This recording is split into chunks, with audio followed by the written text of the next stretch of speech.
It's Thursday, October 23rd, 2025. This is Ashton Ellett here with another installment of the Senate Staff Oral History Project, sponsored by the Richard B. Russell Library at the University of Georgia. I'm here in Washington, D.C. with Jay Sulzmann.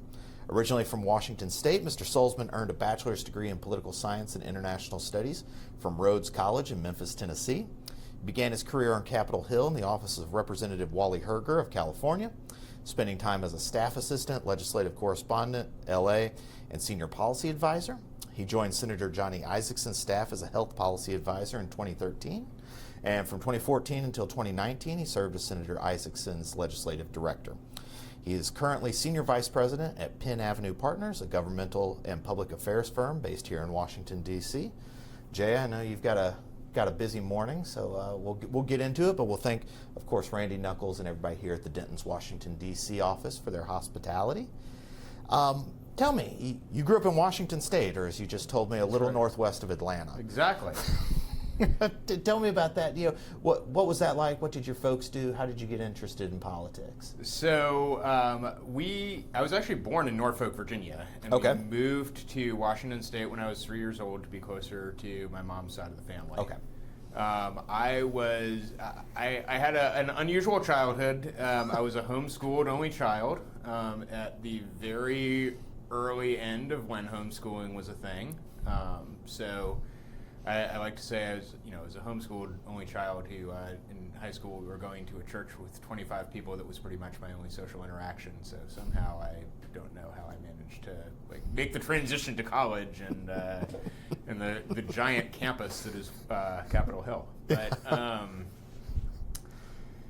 so in terms of becoming interested in politics, I think that my earliest political memory was in the 1988 election, and hearing my dad explain that we liked George Bush and we didn't like Michael Dukakis.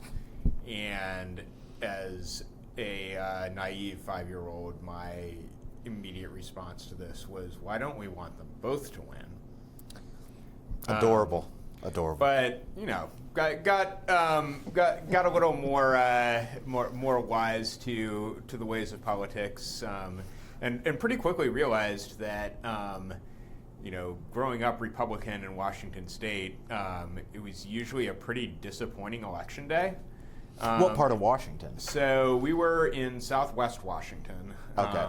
Vancouver, which is a suburb of Portland, Oregon.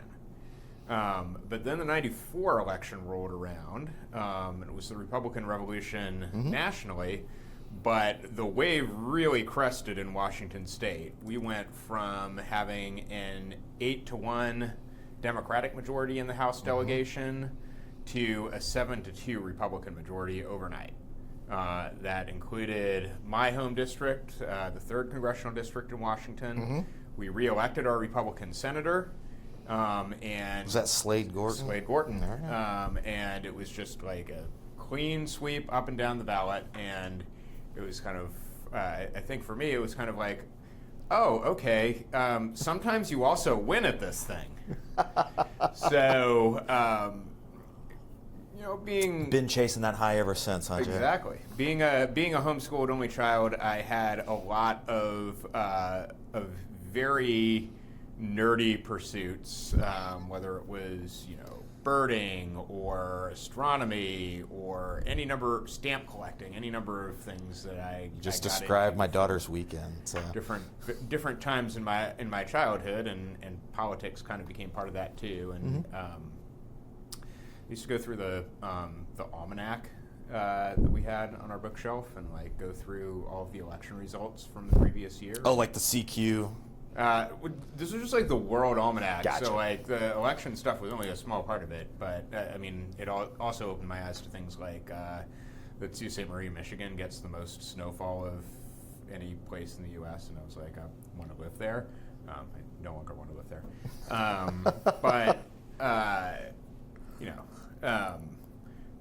Memorized all 435 members of the House of Representatives, and that kind of. And then I did start discovering the CQ magazines at the library, and I would go through the voting they would have like the breakdown of all the roll call votes, and I would start keeping track of like who voted the way I wanted them to, and I had a lot of time. My goodness, you started at a very early age. And I ended up, my parents moved to Pennsylvania right before I went to college, so I was kind of looking all over the country. Sure. I found Rhodes College at the time on a list of the top 10 politically incorrect colleges in America. Because they were the rebels, or were they the rebels? No, what was their? They're the Lynx. They're the Lynx now. They've always been the Lynx, as far as I know. Okay. The least fearsome cat known to man. But they had a very conservative president who actually, I think his last year was the year before I got there. Okay. So I don't think they would make that top 10 list anymore, but it was kind of a nice.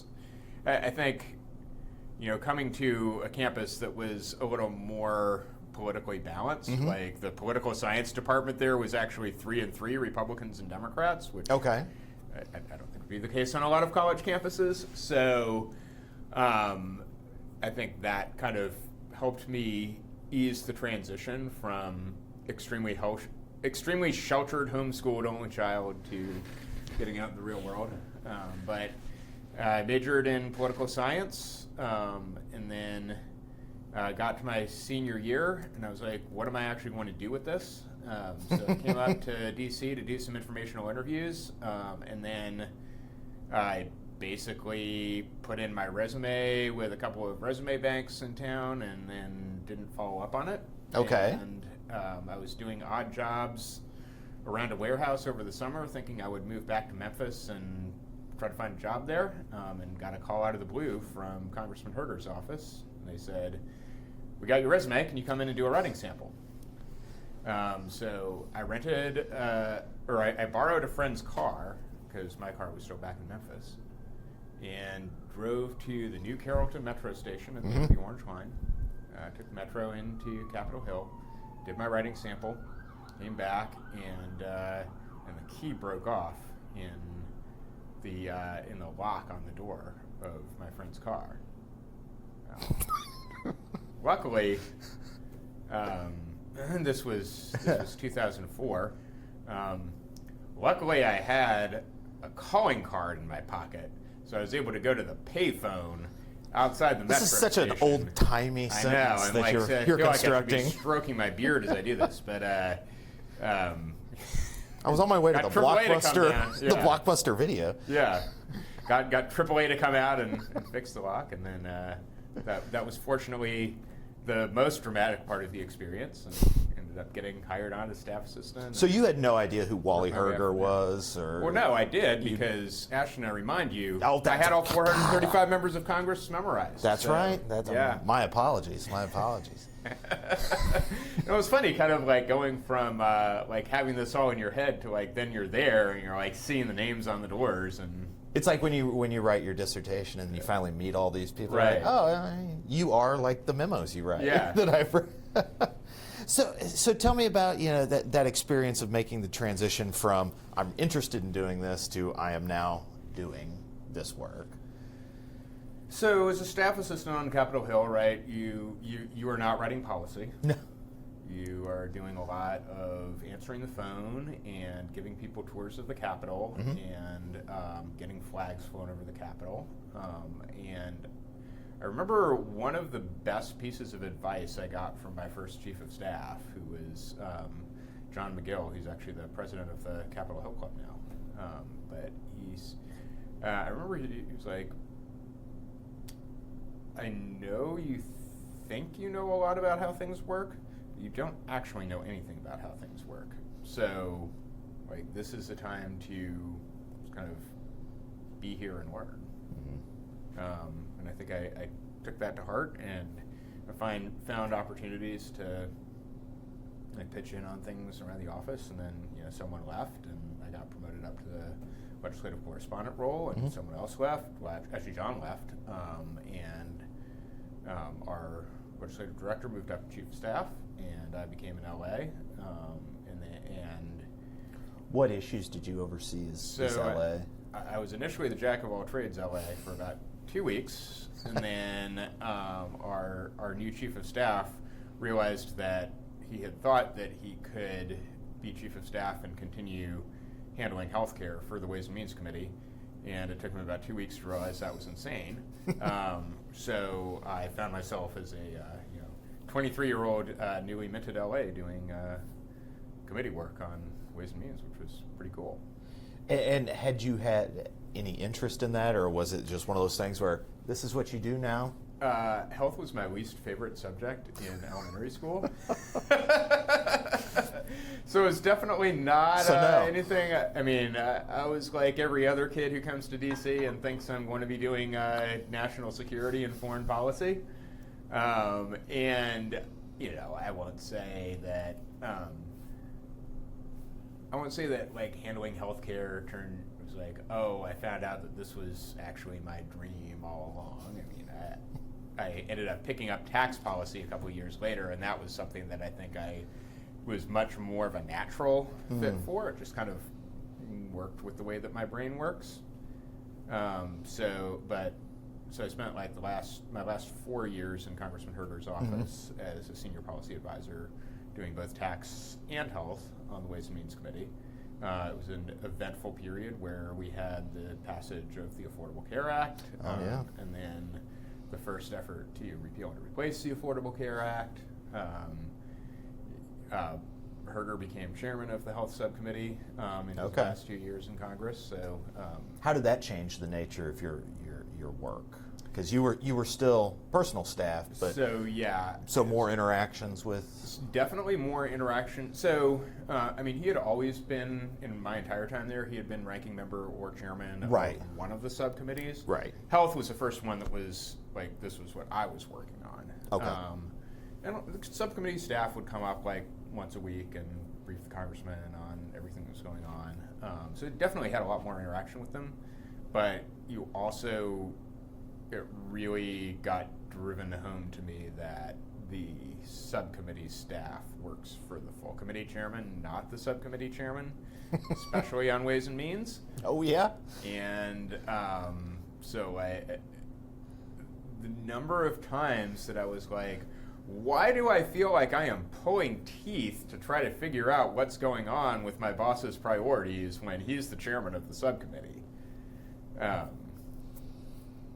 Who was the chair of the full committee? Dave Camp. Okay, yeah. And so Herger and Camp, this was another kind of fun thing that I got to do during my time in the office. Herger and Camp ran against each other for what turned out to be ranking member. I mean, of course, we were saying chairman at the time, but it was ranking member. I didn't realize this at the time, but it was a remarkably cordial race. Not always the way. Not always the way, as I learned later from my wife was working for Congressman Burgess when he ran against Kathy Morris Rogers for Energy and Commerce, and that was just, he ended up without a subcommittee gavel after that. Camp and Herger kept it pretty cordial, but it was a great learning opportunity for me because we were just doing a deep dive on everything in the committee's jurisdiction. We came up with like a Ways and Means Committee handbook that had backgrounders on like all of the different issues that would go through the committee.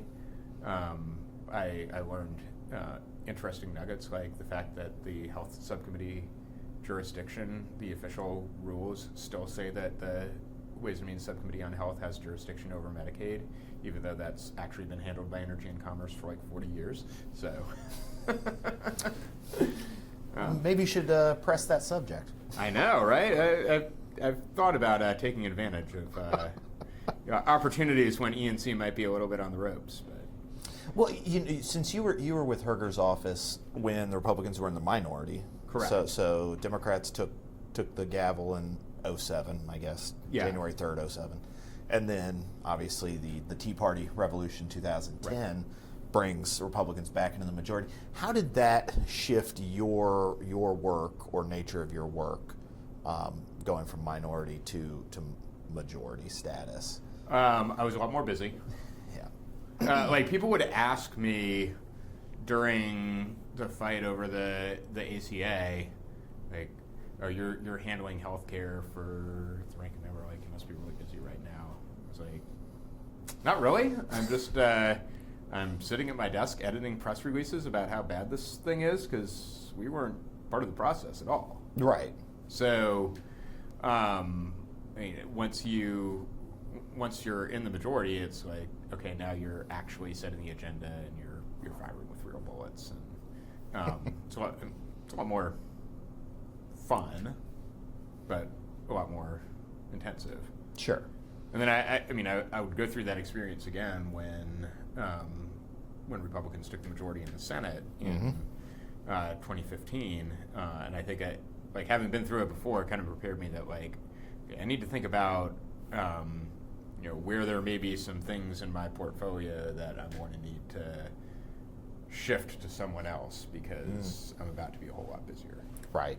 Well, it's a good way to segue between the House and the Senate. How did you make that transition?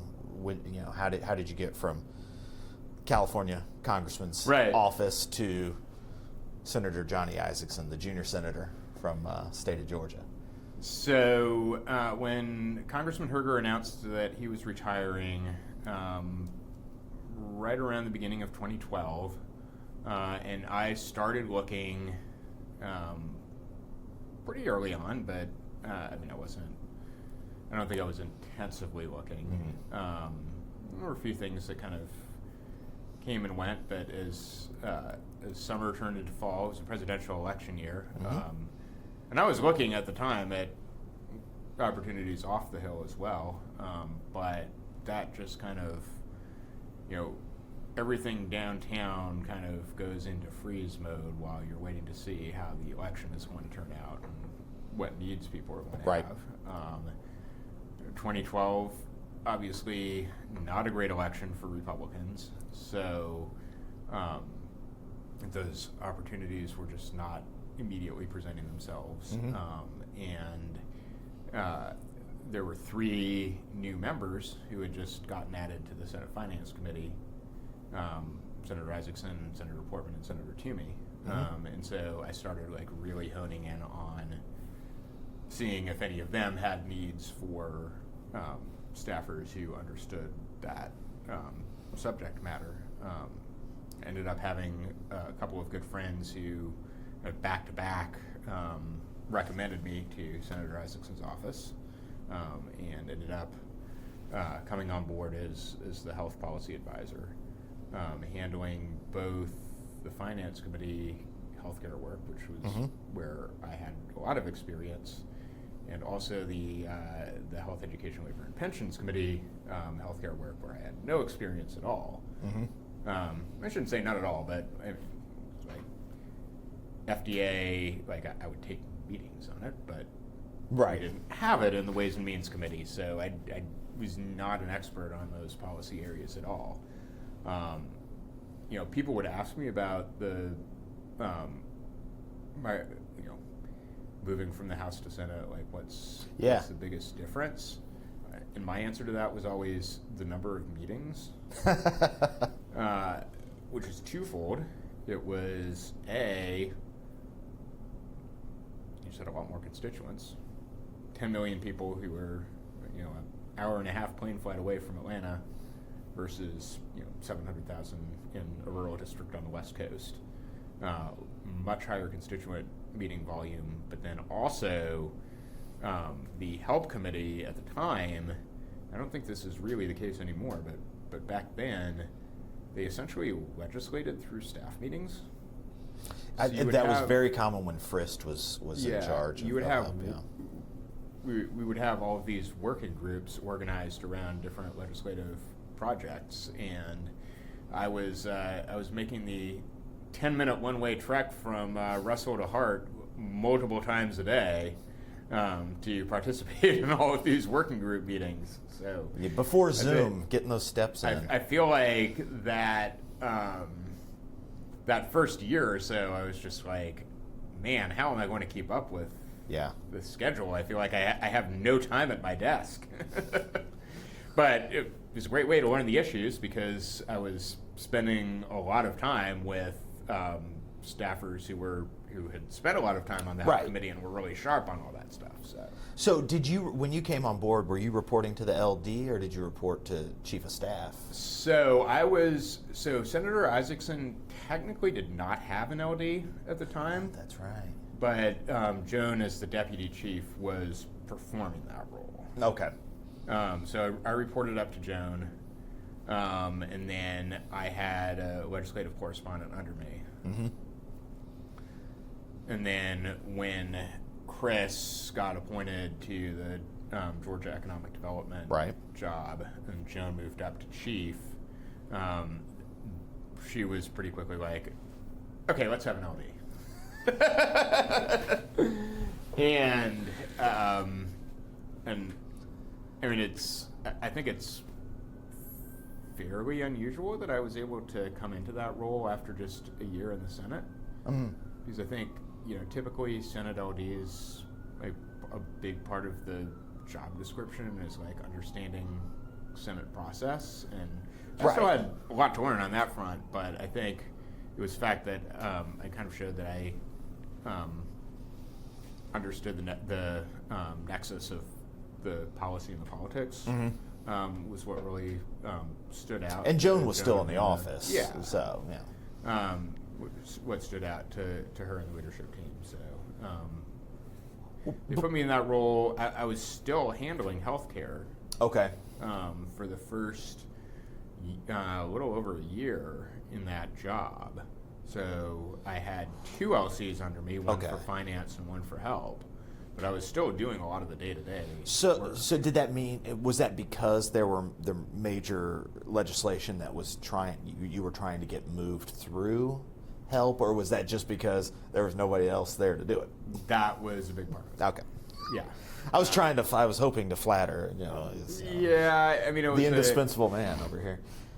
I mean, there was definitely stuff that I had been working on, and I think the LC just wasn't ready to take on full time.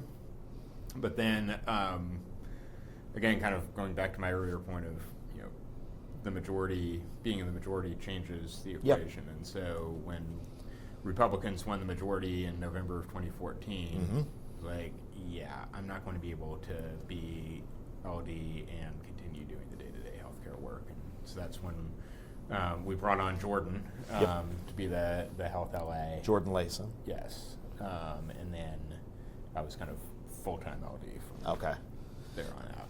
So now that you're full-time LD, so you're in charge of all the LAs, LCs, and you're not as hands-on. So what did it mean for you day to day? The average day for an LD in Johnny's office in 2015.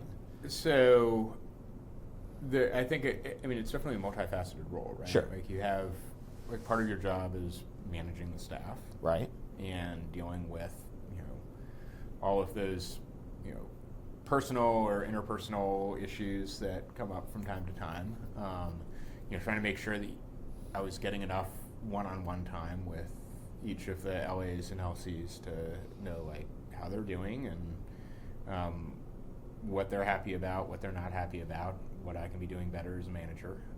So that was a big part of it. But I think, the biggest part of the LD role is probably just the overarching strategy. So while I didn't have specific issues that I was handling day to day, whatever Senator Isaacson's priorities at any given time is where I was spending most of my time and trying to figure out where are the opportunities to move this through the process. Where are the committees that he serves on?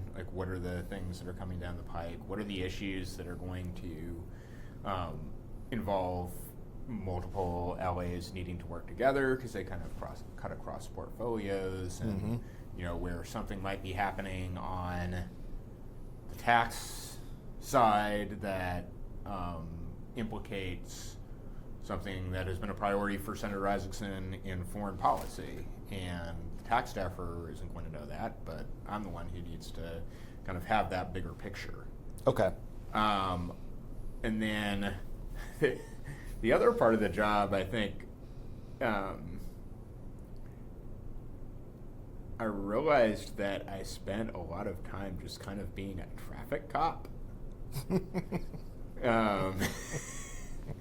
Like,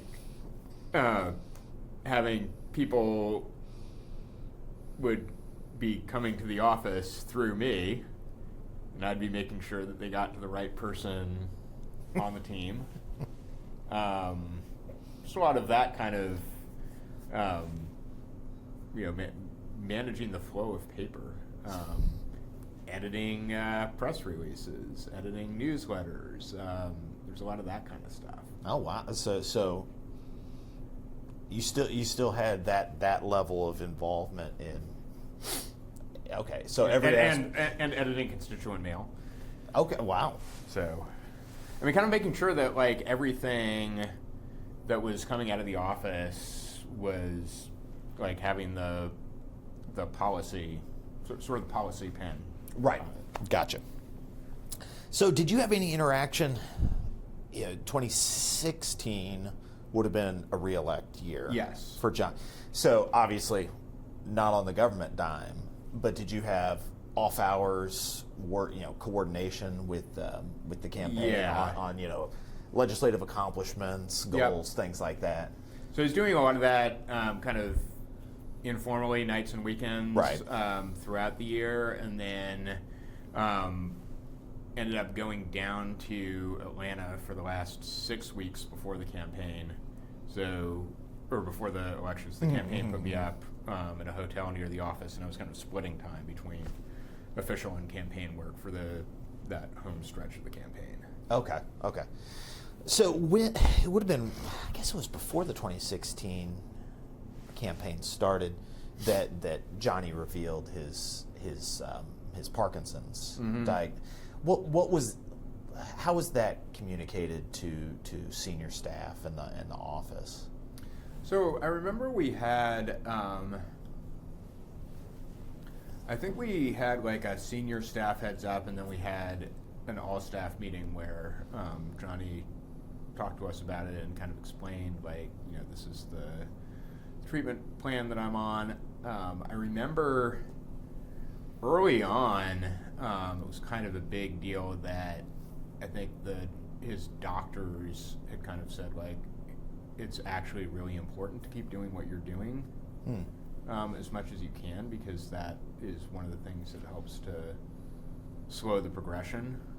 It's kind of, I guess, like doing what you love, but also having your mind not, spinning.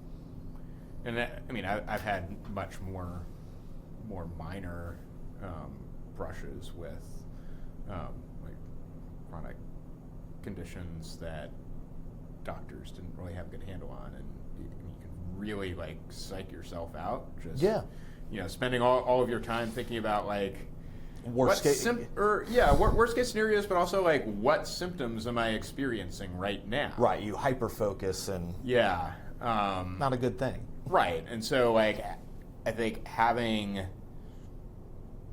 his work in the Senate to continue focusing on was a real benefit in those early couple years.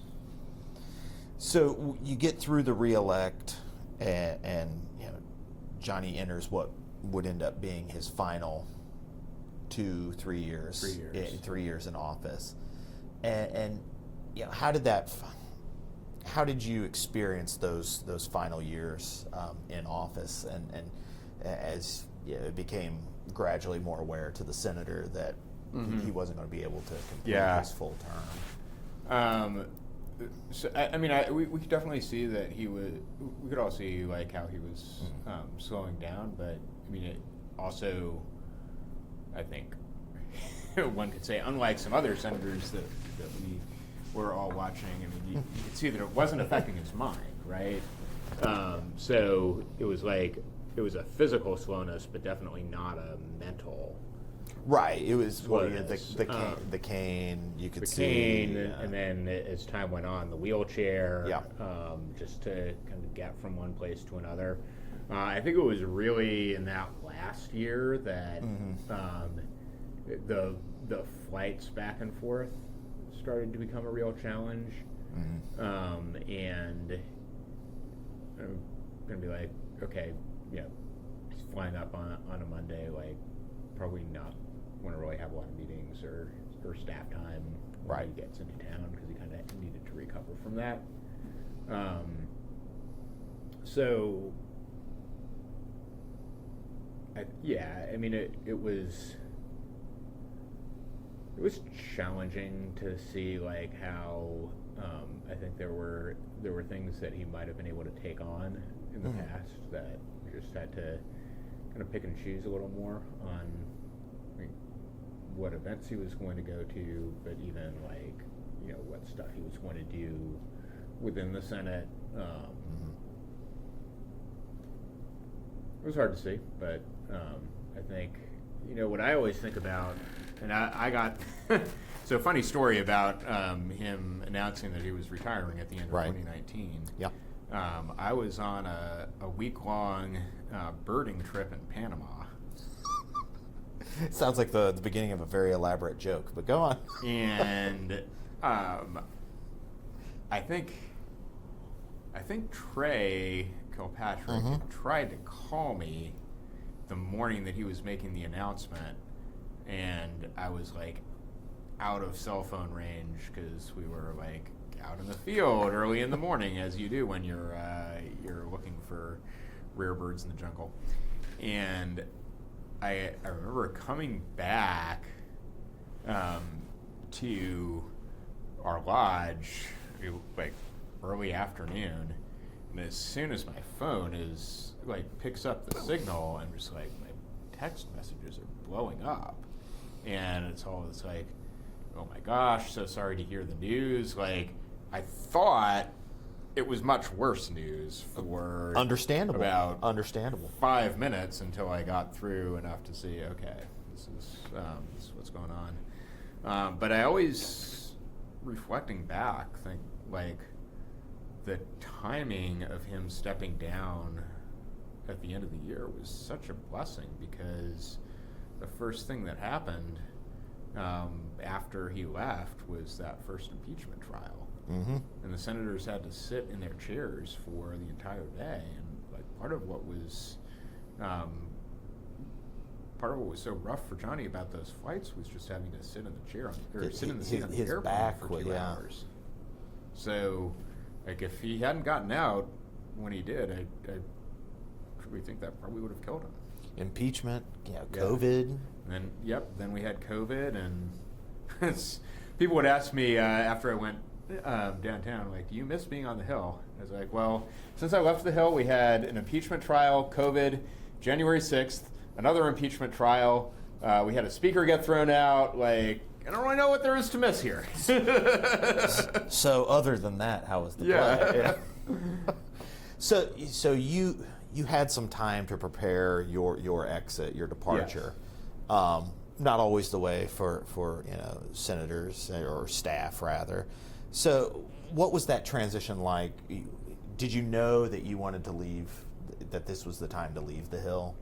I had a pretty good sense. I think there were 2 or 3 jobs that I would have been interested in staying on the Hill if they had come open. And one of them actually did, and I made some inquiries about it, but they were just on such a slow process for filling it that I was like, I'm going to continue focusing on the private sector. One of the questions was like whether I wanted to try to stay on with the incoming senator, and I think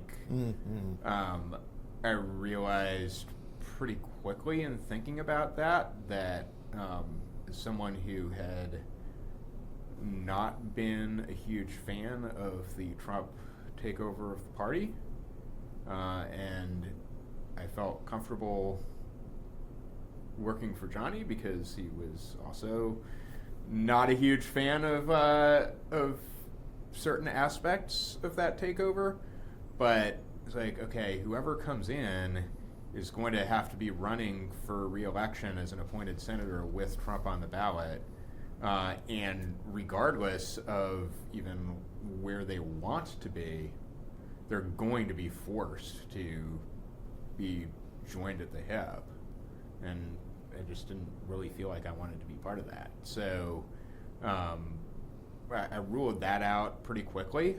And then from there, it was kind of like starting to explore the private sector opportunities. So how did your 15 or so years on Capitol Hill prepare you for your work in the private sector off the Hill?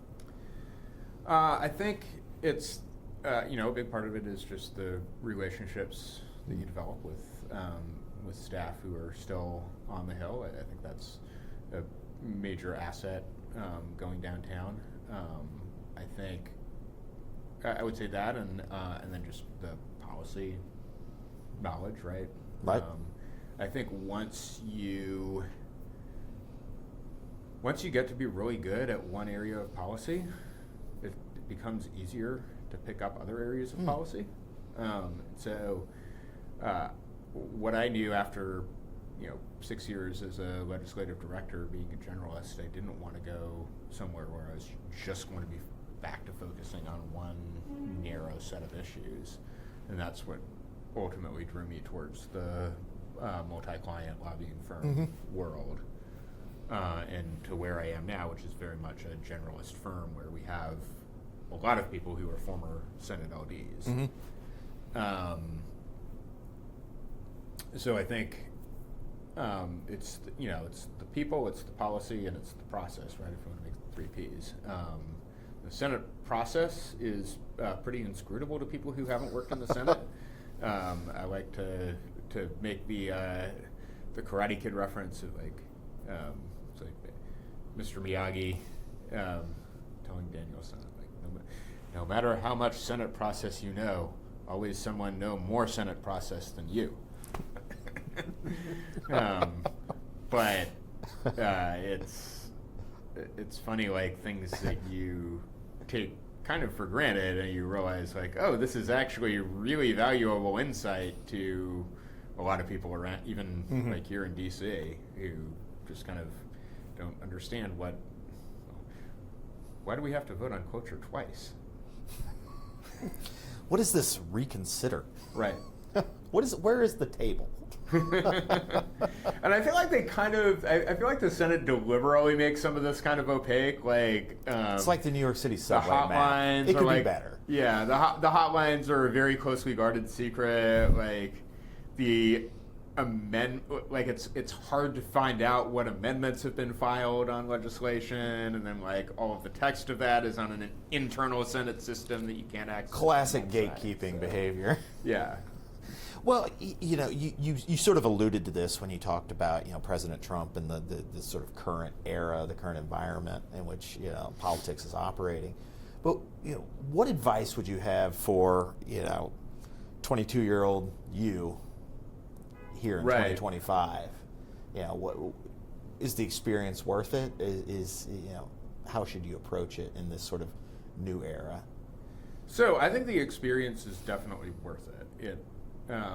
Just like getting to be part of how the government functions and like learn about it from a first-hand seat. I really enjoyed, and I would certainly encourage others to pursue that experience. I think this is a reality from when I started out on the Hill. I think it's even more of a reality now. And you don't always get to be too choosy about where your first job is, but especially as you move on in your career, I would say, think about who are the members who are actually interested in getting things done. And obviously, you want to have some alignment with your policy goals and values, but I sometimes think the bigger divide now is not even as much on policy, or looking at different wings of the party, and I think this is true on both the Republican and Democratic sides. it's not even so much about the policy differences as it is about, are you someone who wants to get things done, you want to deliver for your constituents, you understand that getting things done is going to require working as part of a team, working across the aisle, be finding ways to be creative in moving through the legislative process? Mm-hmm. Or are you in Congress to build your personal brand, which I think is what a lot of the newer crop of members, I mean, this is kind of what we were talking a little bit at the symposium last night about members who spend a lot of time on social media and invest more in communication staff than in policy staff. And I tend to think that, I personally think that is not good for the institution, but I also think that, if you are someone who's interested in working in government because you actually want to drive tangible results, like, you're probably not going to be too happy working for a member like that. Right. Well, yeah, as we wrap up, we lost Johnny almost 4 years ago to Parkinson's. What do you think his legacy is, and what his legacy will be? I think his legacy in the Senate is certainly, I think he's remembered as someone who was very bipartisan, very solutions oriented, also just a genuinely nice guy who really valued getting to know his colleagues as people and finding ways to connect, whether it was across the aisle or even with folks on the Republican side that he might have had less in common with. The bipartisan barbecue is certainly a great example of that, and I think it's been great to see how that's been carried on. I don't know how many people are aware that senators basically have lunch with their party conference every day that they're in session. So the fact that, like, Johnny created this institution that was actually the one time a year that the entire Senate, Republican and Democrat, would get together in a room, and I think that we would be in a much better place if that were maybe a once a week thing as opposed to a once a year thing. But you realize, I get a different perspective of this being downtown too, where I'm at a bipartisan firm, and we have people who are talking to folks on the Democratic side, we have people who are talking to folks on the Republican side, and you realize just like how much talking past each other and not talking to each other is going on, and the members themselves are just completely misguided about what's actually motivating the members on the other side. I heard so many Republican members talking about how, with the shutdown, that Democrats were holding out because they couldn't cut a deal before the No Kings rally. And then all the Democrats were like, yeah, that's not a thing. But it's like... But perception becomes your reality, but if you're right? not... Like, if you don't really have those opportunities to talk to each other, then of course those kind of misconceptions are going to take root. Is that lack of interaction, does that carry over to the staff as well? That's a great question. My sense is that there's less of it than there was when I was in the Senate, and I think that's not a good... I think COVID really took a toll on the institution, just like the amount of time that people weren't there and weren't meeting in person. You had a lot of... I saw this in the Georgia delegation, you had kind of an entire generation of mid-level staff that sort of cleared out and moved back to their home states. And so I think that has just from a staff development perspective, I talk to folks all the time about how hard it is to find qualified candidates for policy positions. And, but I remember even when I was there, like we would talk as legislative directors about how some of the younger staff that were coming into the office, they just didn't like the need to develop relationships across the aisle it was becoming a harder thing to communicate to folks. It's like, I think, some of it was the Trump era, some of it was social media, just some of the cultural changes that were going on in the mid-2010s. So you had a lot more of these young staff coming in thinking like, oh, why would I want to talk to someone in the other party? So, well, what you've described is really a perfect storm of factors. Not power vacuums, but a vacuum of experience and COVID, and having to relearn the sort of social muscle that it takes to go and do and interact face to face. That was real. Of like having to rebuild that after. I saw it in the public schools. When you had virtual learning and the return to virtual learning or return to in person, and you're looking at the statistics based on aptitude and test scores, and just the process that it takes to rebuild after that major once in a lifetime, knock on wood, fingers crossed, interruption. In your day-to-day life, which of course that would affect Capitol Hill in the same way that it affects every other aspect. But going back to your question about Johnny's legacy, though, I think the Isaacson Symposium, and I hope that we can continue to build more on that and really deliver that. I was glad that we were able to do it in DC this year. I hope that we can kind of find more ways to carry that forward, both in Georgia but also in DC. Maybe even some type of award for political civility. Giving members an incentive to actually be recognized for not being the guy who's hurling insulting memes on social media.